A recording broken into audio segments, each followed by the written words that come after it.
السلام علیکم یوز نن زمونږ سره یو نوی ارټیکل راغلی دی او دا هغه دا خوراکي وایي چې تاسو ماته د دې ډایمو وښوئ. اکثر دا خلک وایي چې په ایرپورټونو کې زمونږ بیکونه خرابېږي، نو زه تاسو نن ډایمو درکوم دا دې خراب شي، ماته یې تاسو واپس کړئ. ګوره اول د اوله خو دا شی دی چې دا یې داسې کړه، ګورې دا ګوره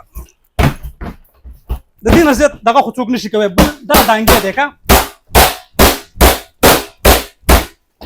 ډانګې دی ډانګې صحیح شو.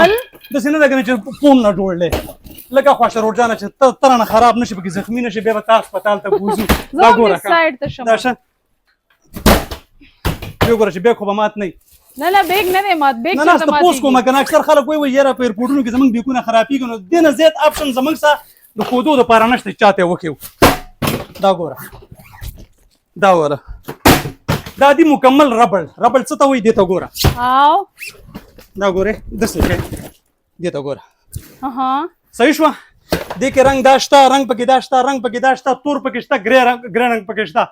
پرایس به بې انتها مناسب وي د دې خور په خاطر باندې. او درې بیګز به دې ته په څو باندې ملاویږي؟ 3 پیس سیټ زمونږ د طرفه ستا د ګاګ دپاره یا ستا د ویوز دپاره صرف او صرف 38,000 روپۍ. ډېر ښه دی یاره، نور خو بل اپشن زما څه نشته. بالکل که عمرې له ځئ که حج له ځئ یا دې نه علاوه نور تاسو د خپلې کپړې مو بې ځایه پرتې او تاسو وایئ چې یاره هغه مونږ سنبال کړو، نو تاسو کولی شئ چې خامخا مردان ثوابي شاپینګ مال ته راشئ، په رویل مارکیټ کې دی، په کارخانو کې پېښور ته راشئ او دې له علاوه د وټسپ چې کوم ایډرس دی هغه به راته دې ووایي. او بله خبره دا ده چې 2000 به خامخا د آرډر د کنفرم کولو لپاره لېږئ، 2000 روپۍ به ایډوانس وي زموږ د طرفه. زموږ وټسپ نمبر دی 0300 595 7390. ډېره زیاته مننه، خوشحاله او آباد اوسئ. امید دی دغه ډیمو به مو خوښه شوې وي.